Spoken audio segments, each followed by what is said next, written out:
Welcome to the Near Memo, a weekly conversation about search, social, and commerce. What happened, why it matters, and the implications for local.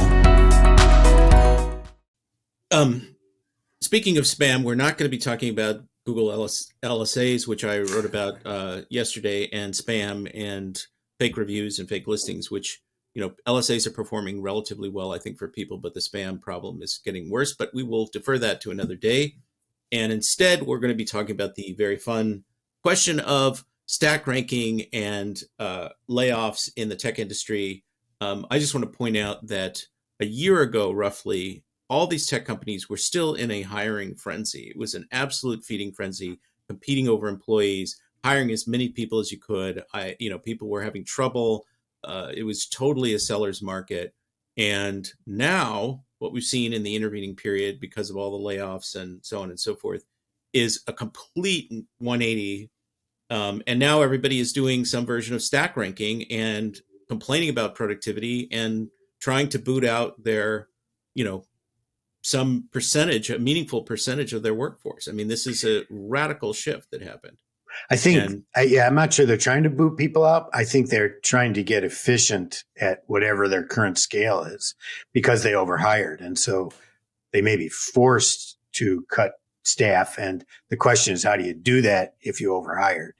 Well, I mean, I think we can debate what's prompting the layoffs. I mean, clearly some of it is the drying up of funds and the kind of retrenchment of some. I mean, the holiday shopping season was successful for most retailers, it seems. There was more spending than last year. But putting that aside, the growth had declined. But putting that aside, we can debate the reasons why these layoffs are happening.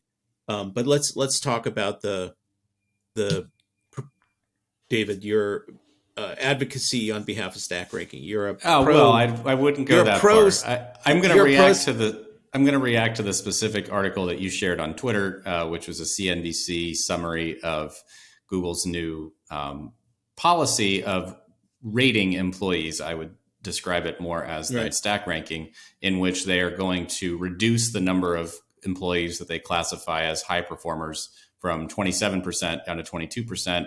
And I think they're going to introduce a new category for low performance, which is 6% of the workforce, which to me, if you're getting rid of 6% of the workforce, like that actually is not a substantial percentage of your business. And I would argue that most businesses would probably, especially businesses at Google's scale, would probably do just fine cutting their workforce by 6%. Now, we've seen so many big tech companies, Shopify, Meta, Amazon, Salesforce, now Google, kind of doing these big layoffs.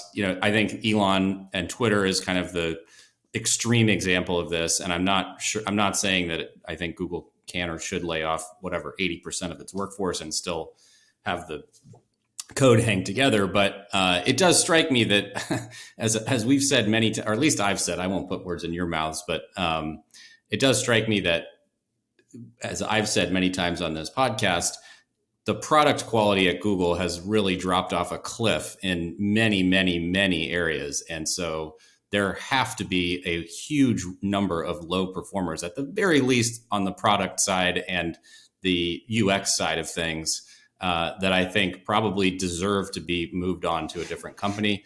GA4 has been an absolute nightmare for everyone since the beginning. I just moderated an SEM PDX panel earlier this week where Universal discussed with GA4. We've seen all kinds of problems with LSAs, as you point out. The lead gen ads, which Google has released, have been very poor. A lot of problems with spam there. Obviously, the GBP experience has been a disaster. I mean, just the list goes on and on and on. I'm very hard pressed to pick a product that has gotten better, meaningfully better from Google. And so I think it is time for them to clean house. And I think that I think specifically as it relates to stack ranking, which is kind of where we got into the discussion yesterday. I think classically it's like a third, and a third, if I'm remembering correctly, the GE. Well, the CNBC article quotes that the lowest performing category is going to be 6% of the workforce. Yeah, in Google's case. In Google's case, so I'm not. I don't know where the third is coming from. I think that's the original stack ranking sort of I could be completely wrong.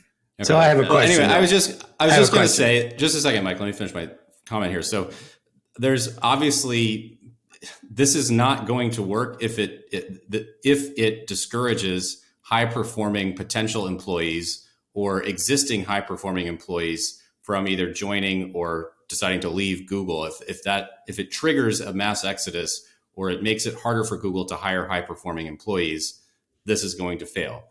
And I don't know that's unlikely. I don't think we can predict whether or not it will happen. But in my experience, having worked at a couple of large-ish, I mean, not anywhere close to the scale of Google, but a fairly scaled business, tech companies, the higher performing employees in those companies express a great deal of frustration at having to work with low performers. And so I think that this is not necessarily going to lead to that kind of discouragement or inhibition to apply to a place like Google if you are actually getting to work with fellow high performers you're much more likely to work with fellow high performers at Google than you would at a different company. So Mike, you were going to say something. Well, I find it somewhat illogical that you can arbitrarily say, we're going to move our high performers from 27% to 22% or whatever the number was previously mentioned. It's an illogical concept. Well, they're changing the curve. They're grading on the curve. There's been great inflation happening. I mean, there's no question. There's been great inflation happening. Yep. It's still illogical to do that. Either people are performing or they're not performing. And if they aren't performing, they need to be helped to perform. And if they can't be helped to perform, then the process needs to, pan itself out. But somehow to put this in these arbitrary categories seems to me specious from a logical point of view. Either people can learn what they need to do and do it, or they can't. And at which point they need to move on. And that's by, Yeah. And so that's another thing. Maybe you're discouraging mediocre employees from sticking around and you're encouraging them to leave of their own volition and saving yourself a huge HR headache. Maybe I just don't see stack ranking as an honest way of going about it. That's all. I was wrong about the percentages. I think it's you have a bell curve, I think is what it amounts to, and those percentages can sort of change. But the other question is what is the sample size of the stack ranking? Is it your own team, which could only be 8 employees or whatever, or are you getting compared horizontally across multiple teams? I have not participated in that exercise as a manager. I have participated in other kinds of discussions with people about employee performance, but I think that I think the individual managers rank their own employees, and then there's probably some larger discussion to array a hierarchy, and then there's a decision made. I don't have an issue with trying to address low performance in an organization, and I also don't have an issue with layoffs in the abstract. Sometimes it needs to happen. Economies change, and there are reasons why you might need to lay people off. What I think is so strange and probably destructive is the impact, the way that these companies have set up a culture that the people on the right would say coddles employees, but I would say tries to provide them with some sort of meaningful experience of work. And that's always been Google's culture, right? They held themselves out as this very different place to work, addressing employee concerns. Everybody during the pandemic was all about, addressing people's mental health and physical health. And this is a complete shift. And I think it would be more honest of Google just to simply say, hey, we overhired, the economy's changed, and we're going to need to conduct some layoffs. And it's regrettable, but we're going to go through a process, and we'll help the people. We'll provide severance, and we'll, provide some services to the people that are getting laid off.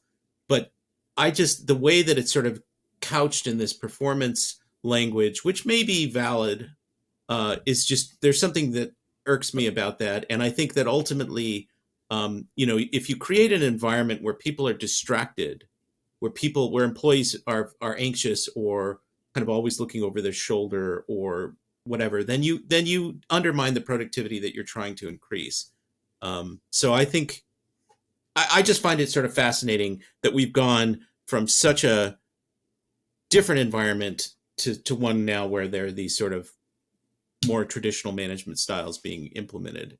So I would see the economy related layoffs as one thing, and I would see the stack ranking new performance criteria as a totally different thing, as a going forward. But that's what the trigger is. That's what the trigger is. If the economy had continued on its trajectory in 2021, right. Sure, we wouldn't be seeing this. And totally nobody, all your criticisms of Google's product quality, I think are valid. I don't have exactly the same experience of them, except for the search piece of it. But I think that there was nobody complaining about productivity in 2021. Nobody was saying, hey, we're not productive enough. We're not generating enough, whatever the outputs are, widgets, and it's when these, it's partly when the stock started to tank because revenue's down. So the business does not want to be seen as losing money. So they have to be balanced their books by removing a certain amount of the workforce.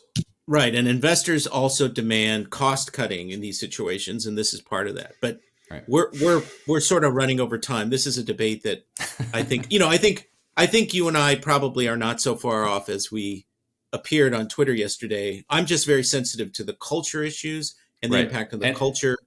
And we agree 100% there that if this leads to an exodus of good employees or inhibits good employees from applying, it will fail and Google will be much worse off for instituting it.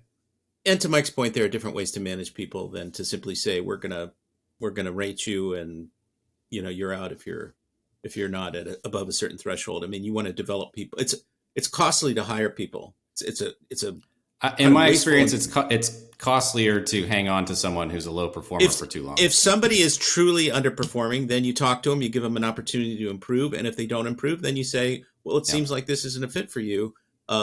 Let's talk about managing you out of the organization. And that's the way to handle it. Thanks for joining David, Mike, and Greg. To stay on top of the latest developments in local, subscribe to our newsletter at nearmedia.co. We'll see you next week.